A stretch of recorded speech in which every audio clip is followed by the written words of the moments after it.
Baik, kita lanjutkan ini menurut saya yang lebih penting untuk era medsos ini. Era digital yang luar biasa, yang harusnya memudahkan kehidupan kita, ternyata dalam banyak hal kecanggihan IT justru merepotkan, menambah rumit hidup kita. Ya meskipun tidak mungkin progres itu disusutkan. Sekarang tidak pakai digital lagi, tidak pakai IT lagi, ya itu tidak mungkin. Tapi kuncinya memang di kita sebagai penggunanya, sebagai pemanfaatnya. Sejauh mana kita menggunakan itu untuk hal-hal yang manfaat dan maslahat. Nah, ini nasihat-nasihat dari Imam Syafi'i menghadapi orang bodoh. Ini istilahnya mungkin agak keras ya. Saya mendefinisikan orang bodoh itu bukan orang yang IQ-nya rendah, tapi orang bodoh itu orang yang tidak mau belajar. Jadi orang yang tidak mau, orang yang tertutup, tidak mau diberitahu. Diberitahu saja tidak mau, apalagi belajar sendiri. Nah, ini orang-orang ini bahaya. Apalagi kalau orang-orang ini orang yang merasa bahwa dirinya sudah tahu, dirinya sudah pinter, dirinya sudah benar, sudah baik. Nah, ini lebih gawat lagi. Nah, Imam Syafi'i memberi beberapa tips menghadapi orang semacam ini.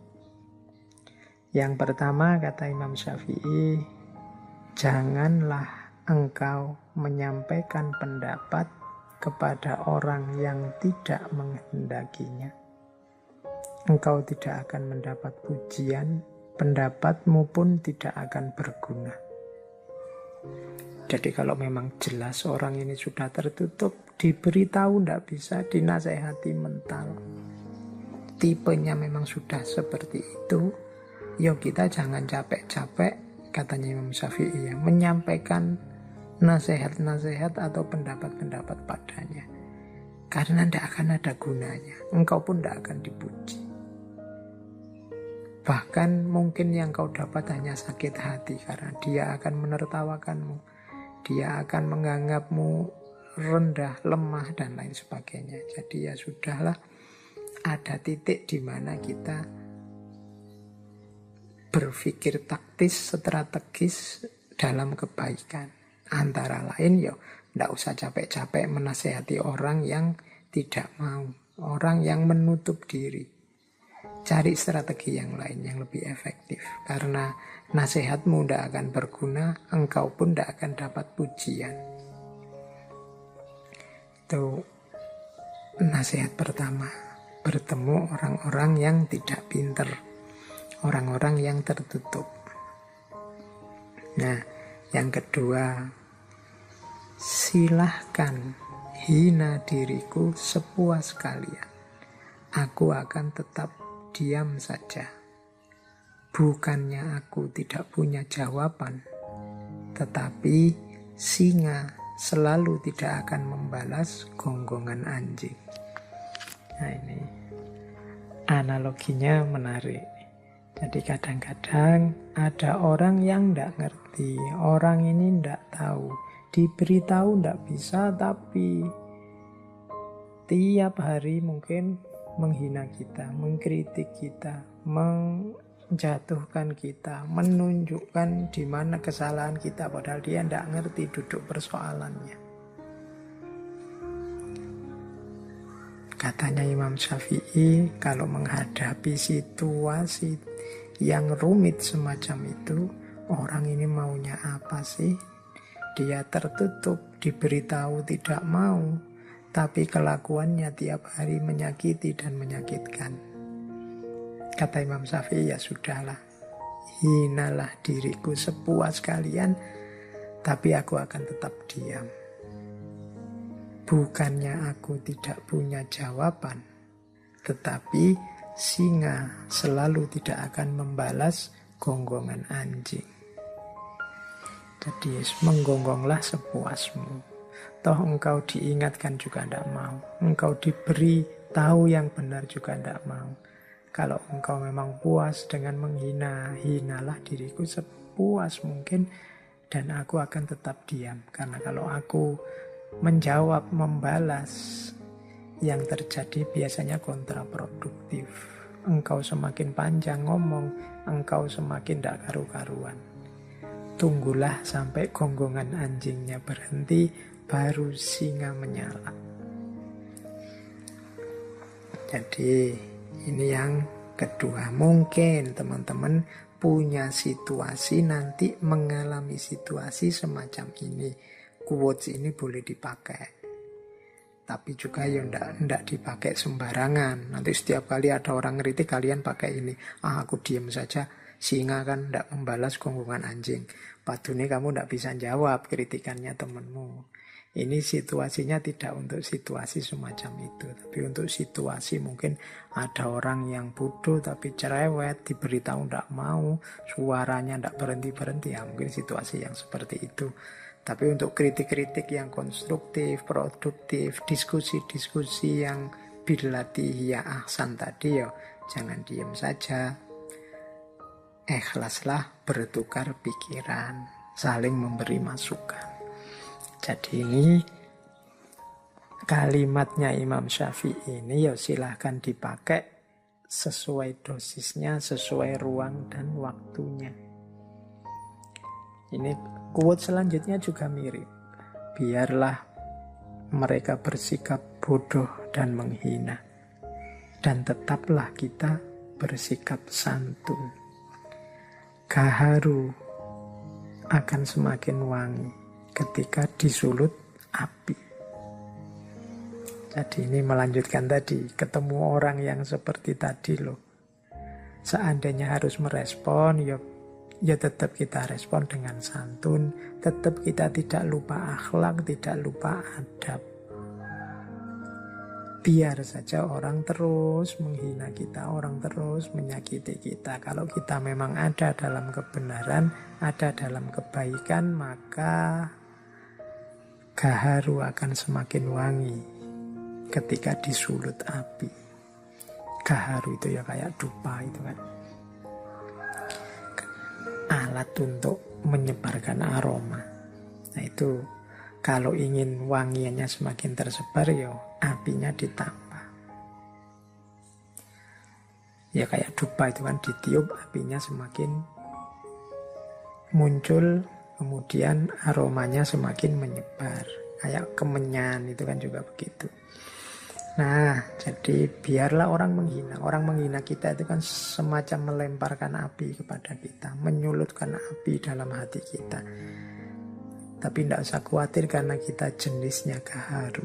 Semakin diberi api, kita semakin memberikan aroma wewangian.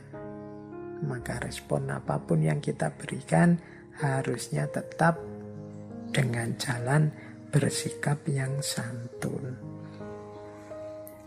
Oke, mengapa sih harus diam? Mengapa sih kok tidak langsung ditabrak saja orang-orang seperti itu? Imam Syafi'i selanjutnya, aku mampu berhujjah dengan 10 orang berilmu, tetapi aku akan kalah pada 1 orang yang bodoh, karena ia tidak tahu akan landasan ilmu. Nah ini menurut Imam Syafi'i ya kalau sekedar debat, diskusi, melawan 10 orang aku bisa menang. Aku bisa berhujjah. Tapi melawan 1 orang bodoh, ya sudahlah. Aku tidak akan menang. Kenapa? Dia tidak ngerti landasannya ilmu. Sehingga yang dia lakukan paling ya ngeyel. Paling ya pokoknya. Paling ya menganggap kebenarannya satu-satunya. Tidak mau mendengarkan argumen yang lain, tidak mau mendengarkan dalil yang berbeda, tidak mau melihat perspektif yang berbeda. Diskusi dengan orang semacam ini tidak akan menang. Maka ya jalan satu-satunya ya sudahlah. seperti yang di atas tadi. Bisa diam dan bisa tetap bersikap santun. Nah, ya memang orangnya tidak ngerti, dijelaskan seperti apapun tidak akan mau dan tidak akan ngerti. Nah, terus menghindarkan telinga dari hal-hal yang tidak baik merupakan suatu keharusan sebagaimana seseorang mensucikan tutur katanya dari ungkapan buruk. Ini zaman Imam Syafi'i, belum ada medsos, belum ada gadget, belum ada internet. Kalau hari ini informasi itu tidak hanya datang lewat telinga, tapi juga lewat mata. Jadi menjaga mata dari membaca hal-hal yang tidak baik, ini kalau mau dilengkapi. Menghindarkan telinga dari mendengar hal-hal yang tidak baik, ini keharusan. Kenapa? Membaca, mendengar itu sama dengan memasukkan sesuatu ke dalam diri kita. Ini kalau kita tidak hati-hati, kalau kita memasukkan juga yang rusak-rusak, sama artinya dengan merusak diri kita, merusak pikiran kita. Maka mari kita hati-hati, lebih baik menghindar. Misalnya punya grup WhatsApp yang isinya begitu-begitu, terus yang tidak baik, ya sudahlah. Kalau ada tiba-tiba grup WhatsApp-nya penuh yang isinya begitu-begitu, ya dibersihkan saja, clear all. Mungkin bila perlu, tidak perlu dilihat-lihat. Kalau bisa keluar ya syukur, kalau tidak bisa keluar mungkin sungkan, mungkin tidak enak, ya sudah diem saja. Setiap kali penuh dibersihkan. Menghindari mata kita melihat hal-hal yang tidak baik atau telinga kita mendengar hal-hal yang tidak baik. Mulut kita kan juga harus dijaga, tidak ngomong yang jelek-jelek. Telinga kita berarti harus dijaga, tidak mendengar yang jelek-jelek. Mata juga harus dijaga, tidak melihat yang jelek-jelek. Ini kunci, salah satu cara agar jiwa kita tidak gelap. Jiwa kita tetap terang, tetap bisa menampung cahaya yang namanya ilmu. Mendengar yang tidak baik itu salah satu maksiatnya mata, maksiatnya telinga. Melihat yang tidak baik ini maksiatnya mata. Padahal maksiat itu salah satu yang menghalangi kita dari ilmu, dari cahaya dari Allah. Biasanya yang tidak baik itu muncul dari orang-orang bodoh, dalam tanda petik tadi ya, dengan definisi bodoh yang saya jelaskan tadi. Jadi ini beberapa tips dari Imam Syafi'i menghadapi orang bodoh. Jadi yang pertama, lihatlah apa memang efektif kalau kita menasehati dia, apa dia mau. Kalau tidak, cari strategi yang lain, biar tidak menghinakan ilmu. Kemudian ada kalanya memang kita memilih diam saja. Meskipun begitu, kita tetap dituntut untuk bersikap santun. Karena memang orang bodoh ini adalah orang-orang yang tidak tahu landasannya ilmu. Ini yang agak menyulitkan. Kalau orang pinter sama orang pinter ya biasanya lebih mudah. Bahkan ada adagium al-alim wal-alim kafa bil isyarah. Orang sama-sama pinter itu mungkin menasehatinya nggak pakai kata-kata yang panjang lebar. Dengan isyarat-isyarat saja sudah masuk nasihatnya.